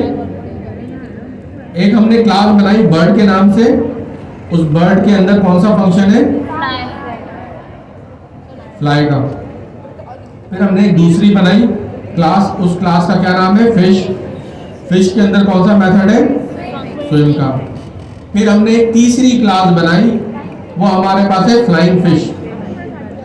अब जो फ्लाइंग फिश है वो दो पेरेंट को एक्सटेंड कर रही है, बर्ड को भी और फिश को भी। तो हाँ, इसमें दोनों प्रॉपर्टीज, दोनों बिहेवियर्स इसके अंदर विजिबल होंगे, दोनों पेरेंट को। तो फिश यहाँ पर फ्लाई भी कर पाएगी और फिश स्विम भी कर पाएगी।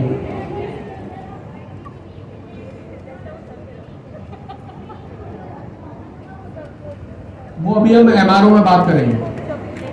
अभी हम मेथड रेजोल्यूशन ऑर्डर के उसमें बात करेंगे ये क्या काम है। अब ये फ्लाइंग हाई भी आ रहा है और स्विमिंग डिप भी आ रहा है। बात क्लियर यहां तक? ये चीज क्लियर हुई आपको? मल्टीपल इनहेरिटेंस, इसको क्या कहते हैं? डायमंड इनहेरिटेंस भी कहते हैं। Operator overloading. अच्छा, एमआरओ जी।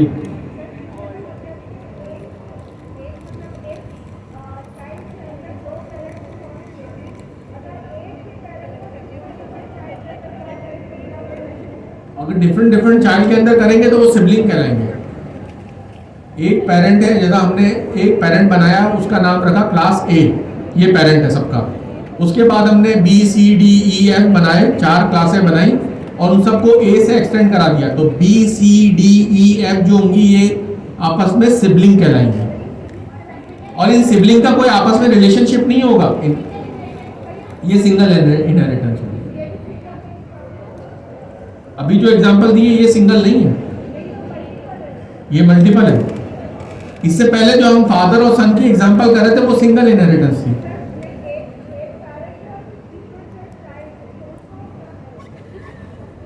उसको तो इनहेरिटेंस कहेंगे और क्या कहेंगे, वो सिंपल इनहेरिटेंस है। आप इसको इनहेरिटेंस जो है ना, वो चाइल्ड से आप ऊपर की तरफ देखें, ऊपर से नीचे की तरफ ना देखें। इनहेरिटेंस असल में होती क्या है? एज अ वर्ड, इंग्लिश का वर्ड जो इनहेरिटेंस है ये क्या है? हम यही देखते हैं कि हमारे विरासत क्या है। विरासत आती कहाँ से है? पेरेंट से आती है। तो हम हमारा व्यू करने का तरीका क्या है? बॉटम टू टॉप, सही है। तो ये जो इनहेरिटेंस है आप उसको कैसे देखेंगे? बॉटम टू टॉप देखेंगे, टॉप टू बॉटम नहीं देखेंगे। इनहेरिटेंस का जो मतलब है, जो इसका विरासत का जो मायने है वो यही है कि नीचे से ऊपर की तरफ देखेंगे, क्योंकि ऊपर से हमें चीजें चाइल्ड के अंदर मिल रही होती है। बात क्लियर जी?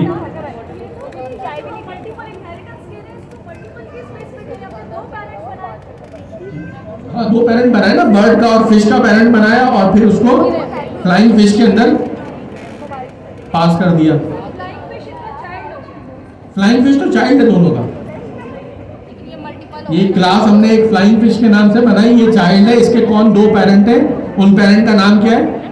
बर्ड है और एक फिश है। ठीक है, अब थोड़ा सा कंसंट्रेट करें, हमें दूसरी कोलैब भी खत्म करनी है। ठीक है, यहां तक बात क्लियर? जब हमने फ्लाइंग फिश का ऑब्जेक्ट बनाया तो ये फ्लाई भी कर पा रहा है और स्विम भी कर पा रहा है। अब हम आगे चलते हैं, ऑपरेटर ओवरलोडिंग, MRO इसके बाद आएगा। मेथड रेजोल्यूशन ऑर्डर, हाँ डायमंड है। जब मल्टीपल इनहेरिटेंस होगी तो डायमंड होगी। ठीक है, ये आगे एग्जांपल में अभी आएगी। अभी हम फटाफट पढ़ते हैं ऑपरेटर ओवरलोडिंग। अच्छा, इसकी यहाँ पर डिस्क्रिप्शन पढ़ लेते हैं। Customising the behaviour of operators, example plus minus multiply etcetera for user defined class using special method like add, subtract etcetera. हमारे पास कुछ डंडर्स मेथड्स हैं जो हमें ऑब्जेक्ट क्लास से मिलते हैं किसी भी क्लास के अंदर। ये बिल्ट इन है। मैंने पहले एक बात आपको बताई थी कि आप क्लास को एक्सटेंड करें किसी से या ना करें, वो बाय डिफॉल्ट किससे एक्सटेंड हो जाती है? पेरेंट से तो होगी। अगर एक्सटेंड होगी तो पेरेंट से तो होगी। ऑब्जेक्ट क्लास, अगर आपने कोई क्लास लिखी और उसको किसी से भी एक्सटेंड नहीं करवाया तो बाय डिफॉल्ट वो किस चीज से एक्सटेंड हो जाएगी? ऑब्जेक्ट क्लास से। बात क्लियर? ये मैंने पिछली क्लास में बताया था। तो यहां पर हमारे पास क्लास है, क्या नाम है? पॉइंट।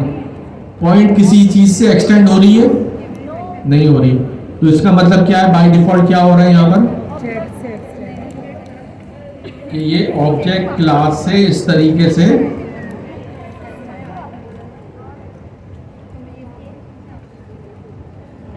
ऑब्जेक्ट क्लास से एक्सटेंड हो रही है।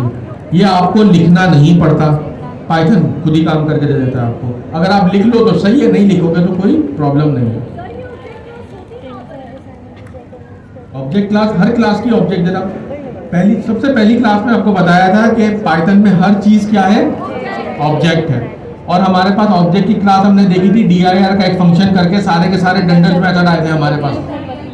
याद आया? रिवीजन नहीं करते, रिवीजन करें जी। कोई सवाल? आगे चलें। अच्छा, अब हम क्या काम कर रहे हैं? हम ऑपरेटर ओवरलोड कर रहे हैं। कौन सा वाला? ऐड का। ऐड का ऑपरेटर कौन सा होता है हमारे पास? Plus sign.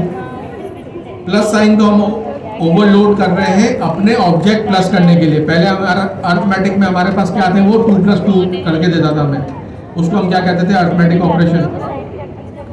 अब हम एक पॉइंट की क्लास बना रहे हैं और पॉइंट की क्लास को उसके 2 ऑब्जेक्ट बनाएंगे और 2 ऑब्जेक्ट को हम ऐड करेंगे। एक हमारे पास पॉइंट की क्लास है, उसमें इनिट का फंक्शन है, उसमें एक हमारे पास x है और एक y है।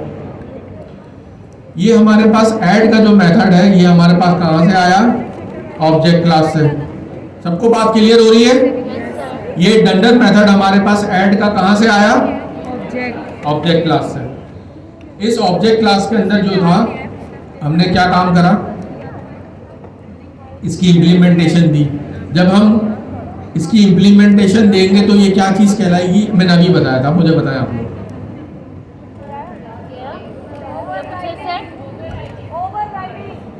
ओवरराइडिंग।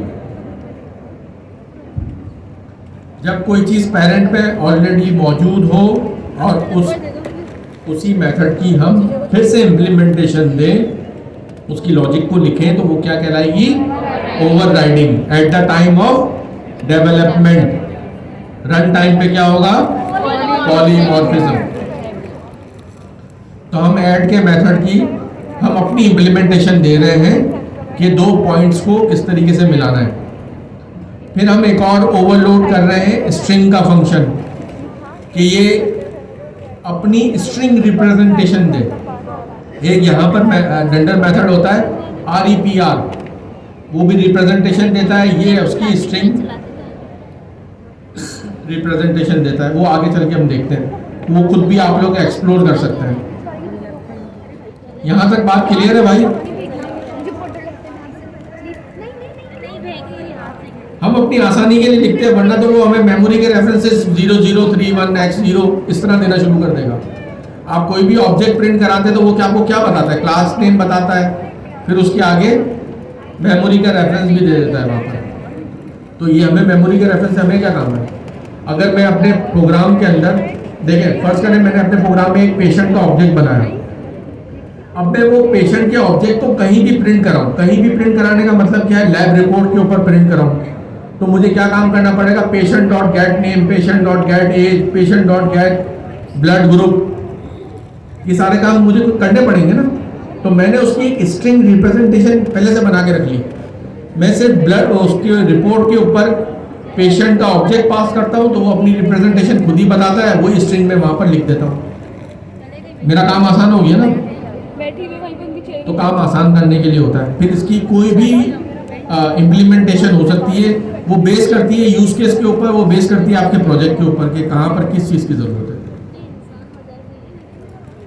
अच्छा, यहाँ तक बात क्लियर है कि ये हमारे पास ऐड का मेथड है, हम उसको ओवरराइड कर रहे हैं।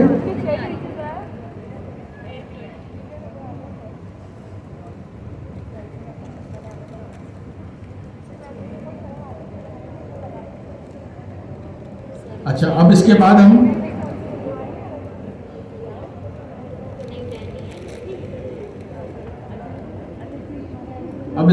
क्या कर रहे हैं, यहाँ पर 2 पॉइंट के ऑब्जेक्ट बना रहे हैं।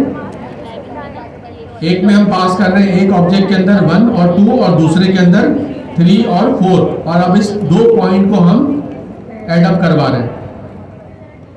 अब इसको चला के देखते हैं, पहले वाले सेल को, ये एग्जीक्यूट हो गया बिल्कुल सही तरीके से।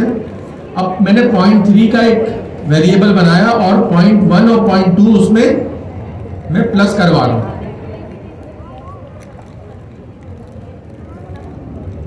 देखिए, अब तक जो आपने ये प्लस पढ़ा था ना, पहले ये अरिथमेटिक के अंदर पढ़ा था, या फिर आपने स्ट्रिंग को प्लस करवा लिया था, वो जो ऑब्जेक्ट इस चीज को ओवरलोड कर लेगा वहां पर हम प्लस कर पाएंगे। अब हम अपनी कस्टम क्लास के अंदर कर रहे हैं। हमने हमारी कस्टम क्लास का नाम क्या है, पॉइंट। अब हम 2 पॉइंट को प्लस करवा पाएंगे। अब हम इसे प्ले करते हैं, तो ये चलिए घर पे जाके आपका काम क्या है, घर पे जाके आप एक काम करेंगे कि इसको कमेंट आउट करेंगे ऐड को, और फिर इसको प्लस करके देखेंगे कि होता है कि नहीं होता। ठीक है, बात क्लियर? यहां पर सबको क्लियर है भाई? ऑपरेटर ओवरलोडिंग समझ में आई? ऑपरेटर ओवरलोडिंग सबको समझ में आई?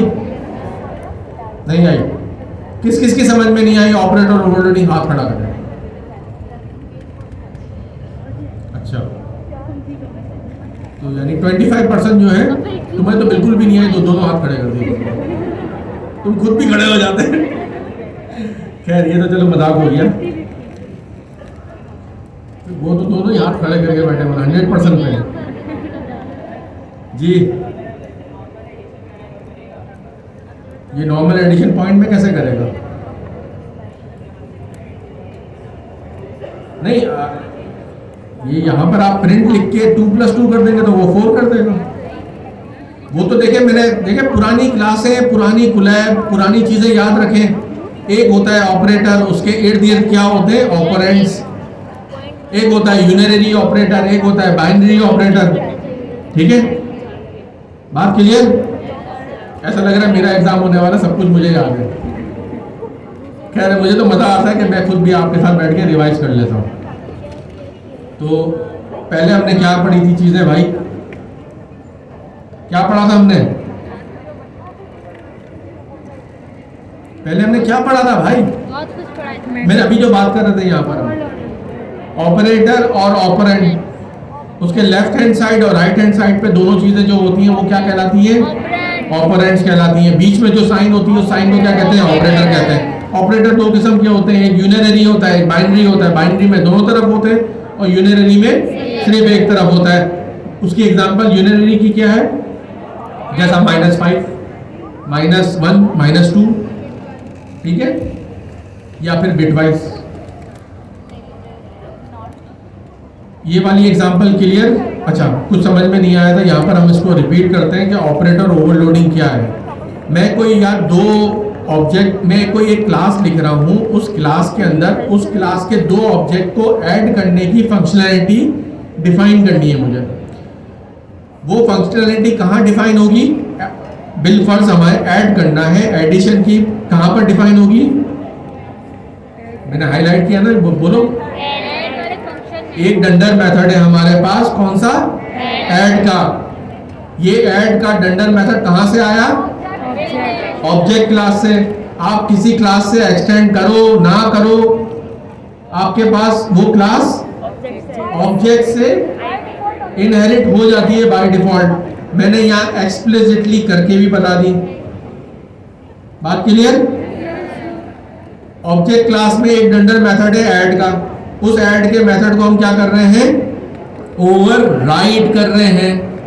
क्या चीज अचीव करने के लिए? ऑपरेटर ओवरलोडिंग अचीव करने के लिए ऐड के मेथड को ओवरराइड कर रहे हैं। अब इस ऐड के मेथड के अंदर हमने अपनी इंप्लीमेंटेशन दी। बात क्लियर? इंप्लीमेंटेशन दी हमने अपनी कि दो पॉइंट के ऑब्जेक्ट को हम किस तरह ऐड करेंगे कि इसके x को प्लस कर लो और इसके y को प्लस कर लो, ऐड कर लो। तो हमने फिर यहां पर दो ऑब्जेक्ट बनाए, फिर इन दो ऑब्जेक्ट को हमने ऐड करवाया और इनका रिजल्ट किस में हमने रखा? .3 के वेरिएबल में। और .3 का वेरिएबल सिंपली हमने प्रिंट करवा लिया। तो अब ये प्रिंट हो गया, इसकी एडिशन परफॉर्म हो गई। अगर मैं यहां पर माइनस करूं तो माइनस की मैंने इंप्लीमेंटेशन दी।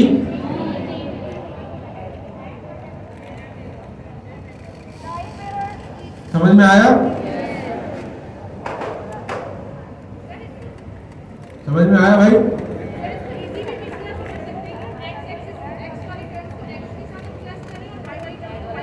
ये तो हमने सिंपल सा रखा था ना।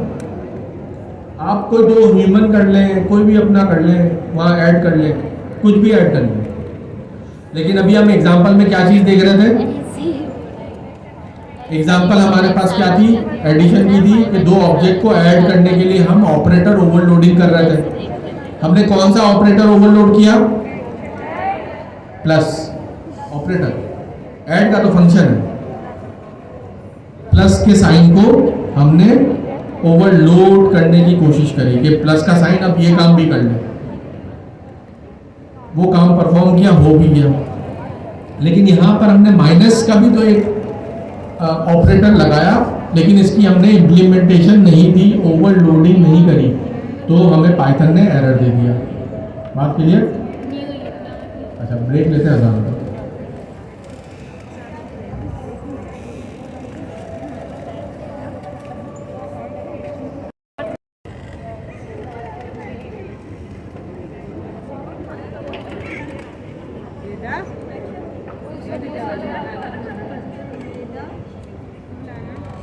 यहाँ तक सबको क्लियर था कि हमने ऑपरेटर ओवरलोडिंग के अंदर क्या काम करा था कि प्लस के साइन को ओवरलोड करने की कोशिश करी थी और वो हो भी गया था, वो वर्क भी कर रहा था। फिर हमने सब्ट्रैक्ट करने की कोशिश करी, सब्ट्रैक्ट के साइन को, माइनस साइन को हमने ओवरलोड नहीं करा, तो पाइथन ने क्या करा, एरर दे दिया। उसे क्या पता कि 2 पॉइंट को किस तरह माइनस करना है, क्योंकि इम्प्लीमेंटेशन हमने डिफाइन ही नहीं करी। आगे चले, यहां तक सबको क्लियर है?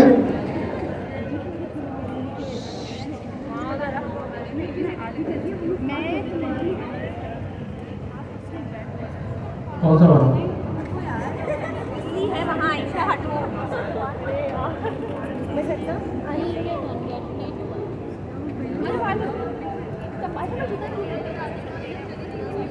तो ये जो इसकी जो सिग्नेचर है एज इट इज हमने इम्प्लीमेंट कर दिया। ये आप उसकी डॉक्यूमेंटेशन जाके देखेंगे तो ऑब्जेक्ट क्लास में एज इट इज आपको ऐड का फंक्शन मिलेगा। और ये ऐड का फंक्शन कौन कॉल करेगा? हम नहीं करते, इन्वायरमेंट खुद करता है। इन्वायरमेंट को ये कब मालूम चलेगा कि ये वाला ऐड का मेथड कॉल करना है, डंडल मेथड प्लस ऑपरेटर की वजह से। बात क्लियर?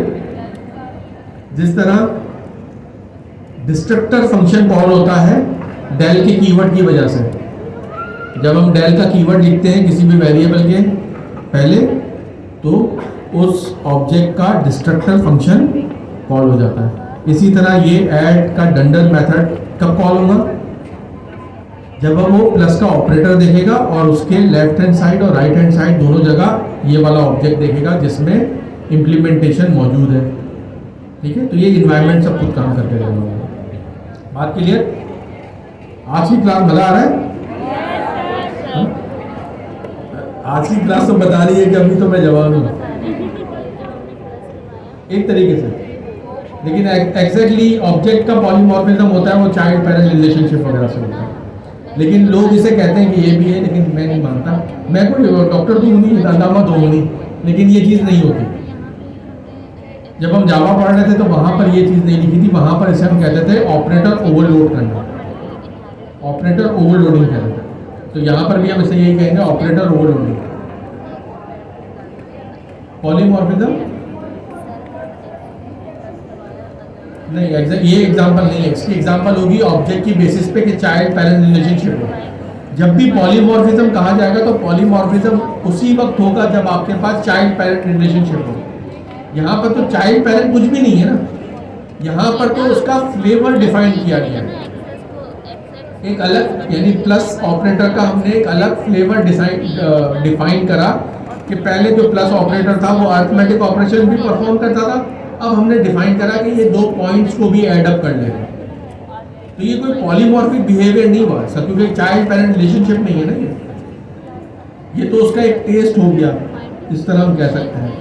असल चीज़ इसको कहते हैं हम ओवरलोडिंग, कि हमने ओवरलोड कर लिया एक साइन को अलग अलग काम परफॉर्म करने के लिए।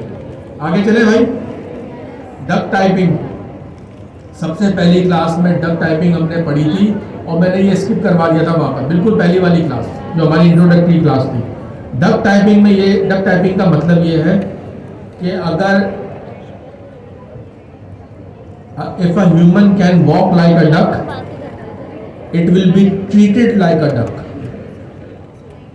सही है, मैं रिपीट करता हूँ। If a human can walk like a duck, it should be treated like a duck. ये पाइथन के अंदर होता है।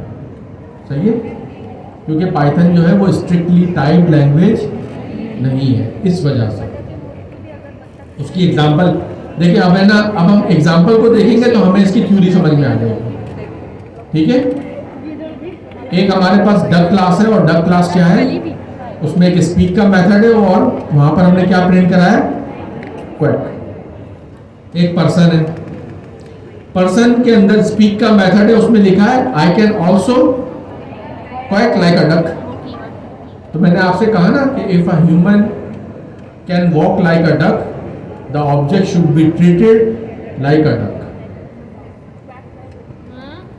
अब हमने एक फंक्शन बनाया जो ऑब्जेक्ट लेता है और उसका स्पीक कॉल करता है, सिर्फ इतना सा काम है।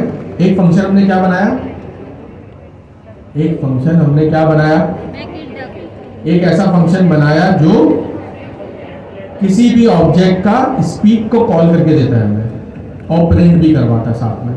तो आप उसमें डक दे दें या पर्सन दे दें, लेकिन यहां पर हमने क्या पास करा, डक। अब हमने दो ऑब्जेक्ट बनाए, डक और पर्सन। जब हम इस मेथड में इसे पास कर रहे हैं, मेक इट क्वैक, और डक का ऑब्जेक्ट दे रहे हैं तो इसे चल जाएगा। मेक इट क्वैक और डक का ऑब्जेक्ट दिया तो ये चल जाएगा। लेकिन हम इसमें पर्सन भी दे रहे हैं तो पर्सन भी चल जाएगा, क्योंकि ये स्ट्रिक्टली टाइप लैंग्वेज तो है नहीं, तो ये दोनों को चला देगी, ये दोनों को चला दिया इसने।